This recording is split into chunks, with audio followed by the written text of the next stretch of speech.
Hey y'all, back with another one for you, and today we will be discussing Black Panther 2, Wakanda Forever. Now, be warned, spoilers ahead for this movie, okay? If you have not seen Black Panther 2, Wakanda Forever yet, do not watch this. Come back to it, go watch some of my other videos, and then come back to this one, okay? After you've seen that movie. Now, for those of you that want to know, yes, they do touch on the death of Chadwick Bozeman. Not the actual death of Chadwick Bozeman, but the death of T'Challa. It's pretty much what starts the movie. They start the movie off with T'Challa's funeral, and actually starts with Shuri working to save him because he has an undisclosed illness that no one knew about, very similar to Chadwick's actual passing from cancer that he did not tell many people of. Now, the majority of the movie a lot of the movie has to deal with Shuri's emotional state and her dealing with the fallout of losing her brother, who wasn't just her brother but also her hero, and unfortunately losing her mother as well, because the legendary Angela Bassett plays Queen Ramonda and Queen Ramonda. I'm sorry, Queen Ramonda, and her character passes away in this movie, saving the life of Dominique Thorne's Riri Williams. Now, do I wish they didn't kill her character off? Yes. One, because I love me some Angela Bassett. That's my baby. But two, I just feel like it was a lot to put on Shuri. Just a whole lot to put on her, because now she not only has to be the leader of Wakanda, she has to be the protector. And it is just a lot to deal with, while grieving the loss of her mother, while still grieving the loss of her brother, and adapting to a world that is nipping at their heels constantly now that they know Wakanda is pretty much the only place that the world can go to for vibranium. It's just a lot to have to deal with. Now, if you watch the movie, you'll see that there are pretty much every superpower, okay, every like national superpower is now just constantly nipping at Wakanda now and trying to test their defenses and breach them in any possible ways so they can get access to vibranium, because Wakanda refuses to sell it or trade it to anyone. And as the Queen says in the movie, she won't sell it. They won't sell vibranium to anyone. Not because of how dangerous vibranium is, but because of how dangerous humans are.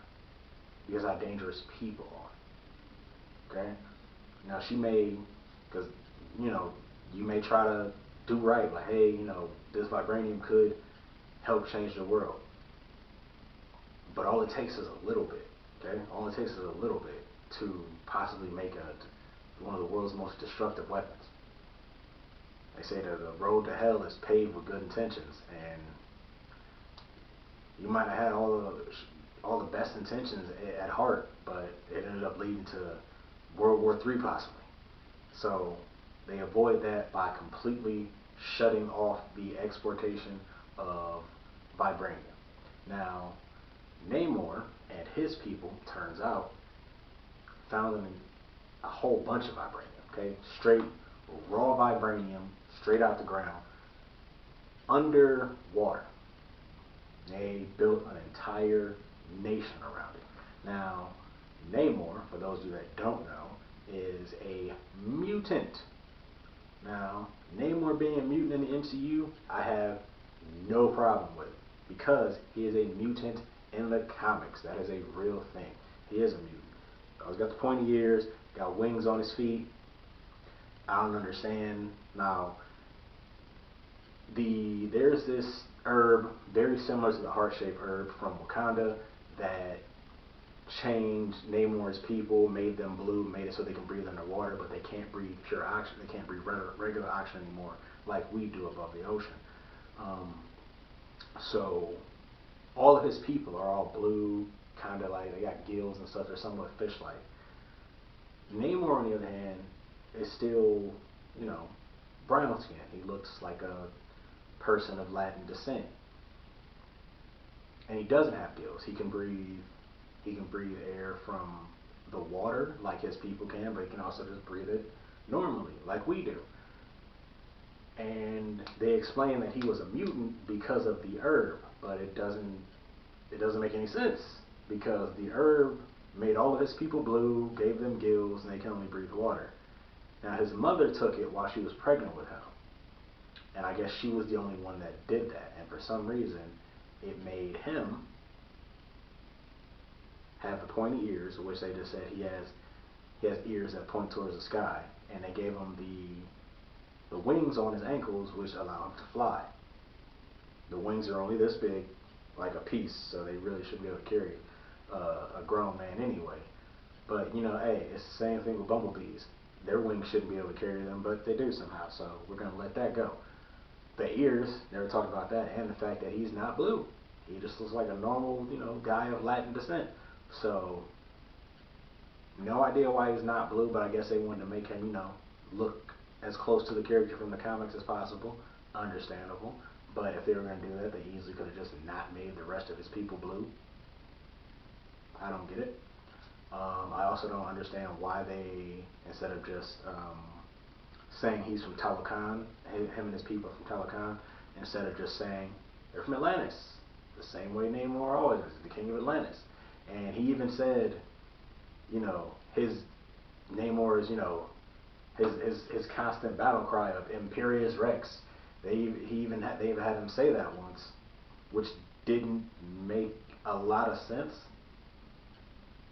Because, like, I believe Imperius Rex means, like, death to tyrants or something like that. Or rule of tyrants. It's something. But when he says it in the comics, it usually makes sense. This time, when he said it in the comics, like, it doesn't. Like, it doesn't really make sense. At least to me. Maybe it's just me. It doesn't seem to make sense this time when he says it. Yeah, it's just weird. Like, some of it, like, my only problem with the fact is that, yeah, they kind of, I feel like they forced the whole connection between Namor and the ancient Aztecs or Mayans. I can't remember which one. It's one of those two, and I'm not trying to be offensive. But he's descended from, like, the ancient Aztecs or Mayans, and he's actually, like, he's a few hundred years old. Like, his mother was there when the Spanish conquistadors showed up in South and Central America, and he was born around that time, so he's a few hundred years old.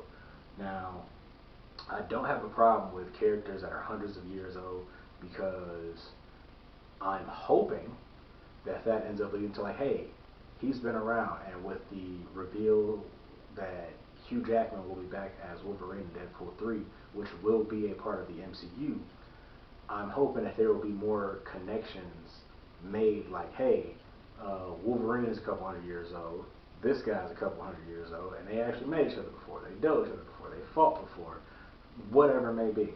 Also, the fact that hopefully we can go back a bit further into the past of the MCU and show that characters like such as Wolverine, since Chris Evans' Captain America was on ice most of the time, we could say that characters like Carl Lumley's Captain America, you know, Isaiah Bradley, we could hopefully say that Wolverine and possibly Namor met him, which in the comics there's an actual bit that happened in the past during the war.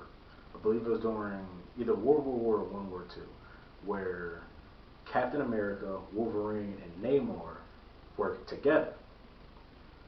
And I would hope that they would possibly adapt that and say that, okay, instead of Chris Evans' Captain America, it was Carl Lumley's playing, you know, the first black Captain America, who is so badass, by the way, but playing the first black Captain America, teaming up with Wolverine and Namor. I'd be cool with that. Although I doubt they'll do that because Namor seems to not really like dealing with the surface world. And it would seem that this connection that he has with Wakanda and Shuri now, from the end of this movie, is one of the first real connections he's had to the surface world. There's some connections, like there's not a lot of connective tissue between Wakanda Forever and the MCU outside of like Everett Ross and Valentina De La Fontaine, I believe is her name, or Val, the lady that's been popping up in like Hawkeye and Black Widow, you know, the one that's recruiting all the Dark Avengers, or some people are calling them, or the Thunderbolts. Now, she did pop up, and it turns out she's actually Everett Ross's ex-wife. Big surprise. Who knew? But you know, even CIA agents gotta get down sometimes. But yeah, I just gotta say, not a bad movie. Worth watching.